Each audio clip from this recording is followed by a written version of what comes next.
কচুরলতি দিয়ে ইলিশ মাছ বা শুটকি খেতে কার না ভালো লাগে। আর সেই লতি যদি হয় নিজের বাগানে, তাহলে তো আর কথাই নেই। আসসালামু আলাইকুম বন্ধুরা, আপনারা ঠিকই ধরেছেন। আজকে ছাদে টবে কিভাবে আমি কচুরলতি লাগিয়ে সফল হয়েছি তা আপনাদের সাথে শেয়ার করব। কচুরলতি লাগানোর আগে প্রথমে আমাদের ভালো জাতের কচু গাছ সংগ্রহ করতে হবে। আমি এখানে লতিরাজ কচু সংগ্রহ করেছি। আপনারা এই বাজারে যে লতিগুলো পাওয়া যায় সেই লতি থেকেও চারা করতে পারেন। এছাড়াও বাড়ির কচু টুও খুব ভালো জাতের কচু গাছ, যেখান থেকে প্রচুর লতি হয়। কচু গাছ লাগানোর আগেই মিনিমাম 15 দিন আগে মাটি রেডি করতে হবে। আমি ফ্ল্যাট টবই বেছে নিয়েছি।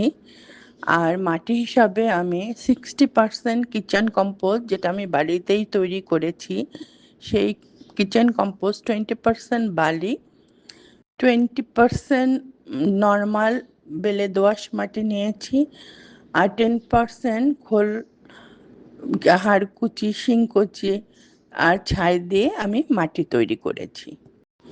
মাটি এমনভাবে তৈরি করতে হবে যে মাটিতে ময়েশ্চার অনেক ভালো থাকে। টব নিচে ড্রেনের ব্যবস্থা ভালো না থাকলেও চলবে। আর এই লতিগুলো এমন জায়গায় রাখতে হবে যেখানে রোদ ভালো পায়। কচু গাছগুলো অনেক গভীরে লাগানো যাবে না, অল্প মাটিতেই এই গাছ লাগালে ভালো হয়। 6 থেকে 8 ইঞ্চি টবে এটা ভালো হয়। আমি এই গাছে 15 দিন পর পর খোল পচা পানি বা কিচেন কম্পোস্টের তরল সার গাছে দেই, যাতে কচু গাছের লতিগুলো পুষ্টিকর হয়।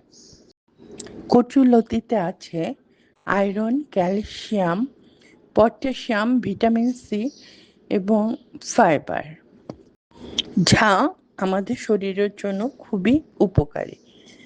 তাহলে আর দেরি কেন বন্ধুরা, ঝটপট লাগিয়ে ফেলুন কচুরলতি। আর আপনারা যারা আমার চ্যানেলটি দেখে উপকৃত হয়েছেন, সাবস্ক্রাইব করার অনুরোধ রইল। আল্লাহ হাফেজ।